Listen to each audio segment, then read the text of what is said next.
Bismillahirrahmanirrahim. Assalamualaikum warahmatullahi wabarakatuh. Berjumpa lagi dengan saya bersama di SR Course di kanal YouTube Sobat Indonesia. Mari kita sambung materi tentang present perfect tense.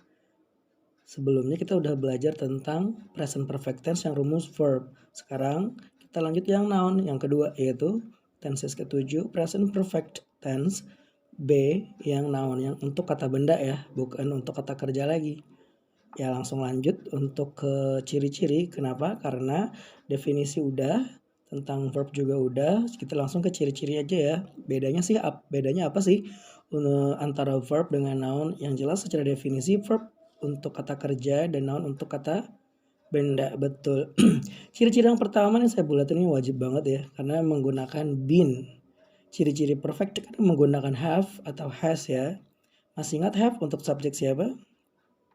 Ya betul, have untuk I, you, they, dan we. Kalau has, ya untuk he, she, dan it. Nah ini ciri-cirinya kayak udah pakemnya udah have been or has been. Kalau di rumus verb nggak boleh ada been ya, sama halnya dengan simple present. Setelah subjek nggak ada tuh to be, baru kata kerja. Yang ada subjek langsung kata kerja ya. Begitu juga ya untuk di perfect, ciri-cirinya ada been. Ini adalah to be ketiga, yaitu been. To be pertama yaitu is, to be yang pertama adalah am, is, dan are ya.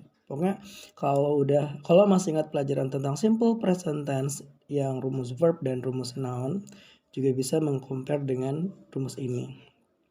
Lanjut ke clue kedua, itu menggunakan noun jelas karena rumusnya adalah rumus yang untuk noun. Dan yang ketiga menggunakan since atau for. Ya ini opsional aja ya, tapi ini lebih menambahkan, melengkapi. Yang namanya perfect itu ada sejak atau selamanya gitu ya. Ciri-cirinya biasanya kalau di kalimat, kalau mengidentifikasi kalimat, since atau for ini sering muncul, dan setelah itu keterangan waktu atau keterangan yang lainnya. Dan ciri-cirinya kalau pakai ago berarti itu since ya. Kalau for itu menunjukkan durasi.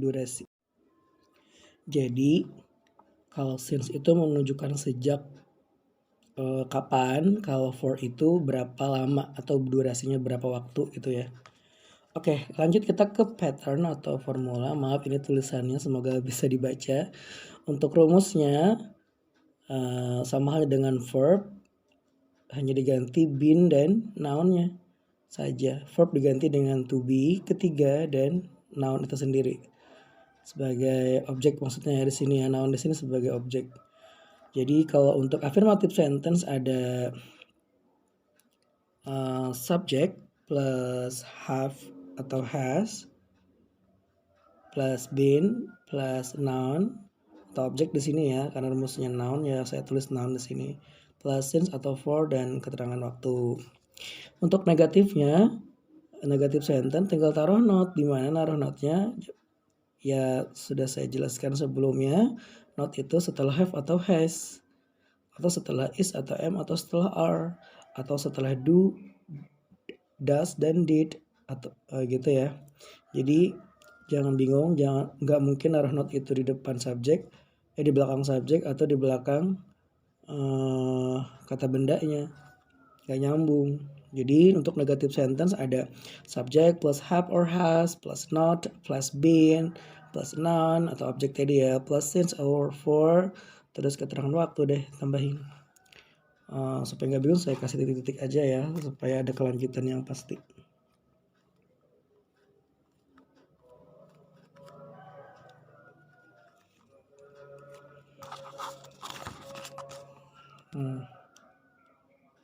Jelas ya. Jadi bukan sampai since or for titik, tapi ada misalkan since 2 years ago atau for 3 weeks kayak gitu. Untuk interrogatifnya atau kalimat tanyanya seperti biasa, subjeknya di urutan kedua, have atau has di depan, have or has plus subject plus been plus noun plus since or for plus titik ya, dan diakhiri dengan question mark, jangan lupa kasih tanda tanya ya, karena kalimat tanya. Terus jawabannya kalau positif yes, kalau negatif no. Yes, subject, yes, titik atau koma terserah ya. Subject plus have or has plus been. Kalau negatifnya no, tinggal ganti subject, tinggal tambahin have has been-nya menjadi subject plus have not or has not plus been. Oke. Selanjutnya dari rumus kita ke contoh. Nah, contohnya ada have dan has. Langsung aja ya, untuk kalimat positif ada you have been there since last year. Kamu sudah apa nih? Gak usah diartiin ya. Maksudnya di sini sebagai to be-nya. Apa ini? Ada, kamu sudah berada atau kamu sudah ada sejak tahun lalu. Oh, kamu udah hadir ya, atau kamu udah ada ya sejak tahun lalu sampai sekarang. Ya,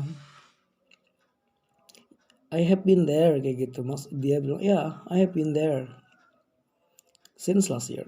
Jadi mulai last year, mulai tahun lalu sampai sekarang, there ada ya ada gitu. Biasanya tinggal atau stay di mana, atau kamu di mana, apa kabar? Ya udah masih di sana, iya masih di sini gitu. Selanjutnya untuk negatif, tinggal taruh not setelah have, jadinya you haven't been there since last year. Kalau interrogatif tinggal balik, have-nya ke depan, you-nya di urutan belakang, urutan kedua ya. Have you been there since last year?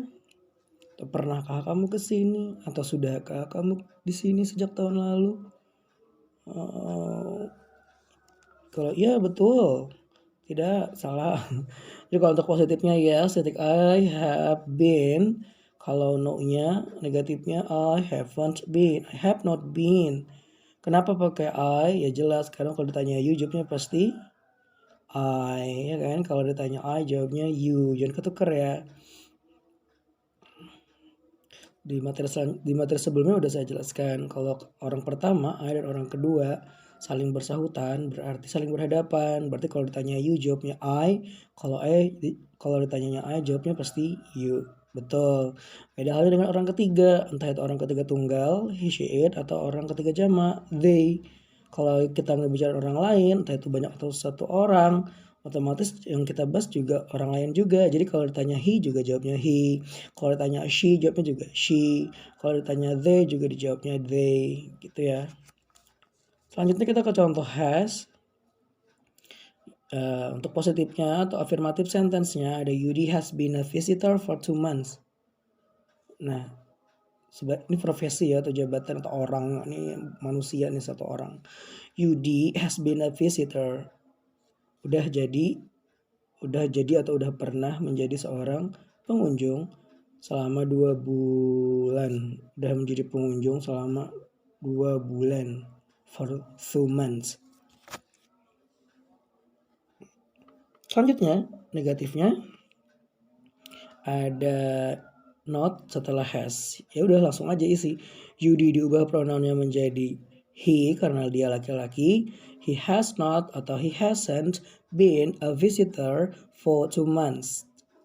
For 2 months, selama 2 bulan. Gak ada go-go gitu ya, gak ada. Karena itu since. Sorry.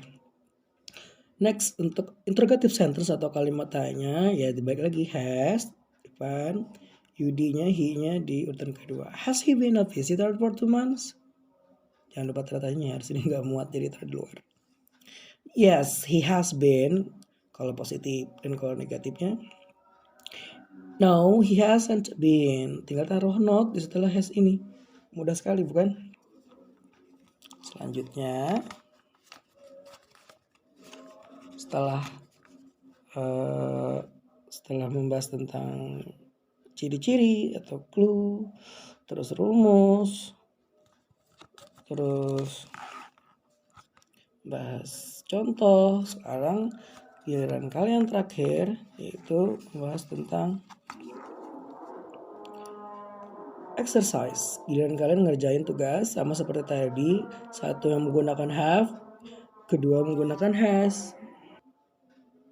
Oh iya, hanya memastikan menggunakan have dan has tadi. Di sini menggunakan noun tidak hanya profesi ya, atau jabatan atau orang, bisa aja menjadi kata benda atau flora atau fauna, apapun itu. Yang penting kata benda. Sebelumnya udah belajar kan kata benda itu apa aja, yang terlihat, tak terlihat, ada yang countable, ada yang uncountable, ada yang jamak, ada yang tunggal. Banyak ya, dan pembahasan noun sebelumnya udah cukup lengkap menurut saya. Jadi nggak mesti profesi mulu ya, atau dokter, presiden, pilot. Tapi juga misalkan menjadi apa nih? Bin di sini bisa dikategorikan bermakna menjadi ya. Jadi menjadi apa nih? Menjadi hewan misalnya, menjadi tumbuhan atau menjadi buah, atau oh kayu itu sudah menjadi sudah menjadi furniture atau menjadi bahan peralatan rumah tangga, atau oh pohon itu ternyata sekarang udah menjadi kertas gitu. Sejak kapan?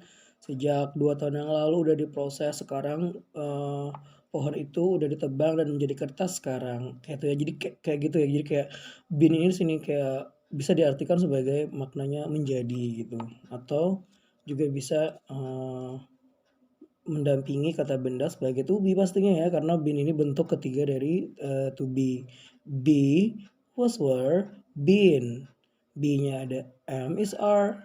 Bentuk keduanya ada was, were, dan to be ketiganya adalah been. Karena kita bicara tentang perfect, ya di sini bentuk ketiganya ciri-cirinya di situ setelah have tadi atau setelah has. Seperti itu. Oke.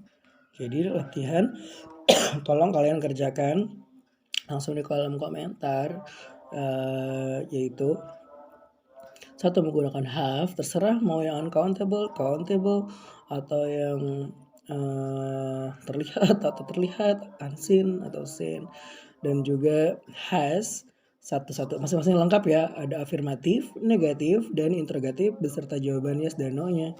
Dan sebelum saya tutup, seperti biasa, saya ucapkan terima kasih bersama DSR Course, jelajahi bahasa, jelajahi dunia. Terima kasih Sobat Indonesia, terima kasih semuanya. Sampai berjumpa di materi selanjutnya di Present Perfect Tense rumus bagian C, yaitu adjective. Terima kasih, sampai jumpa dan bye-bye. Wassalamualaikum warahmatullahi wabarakatuh.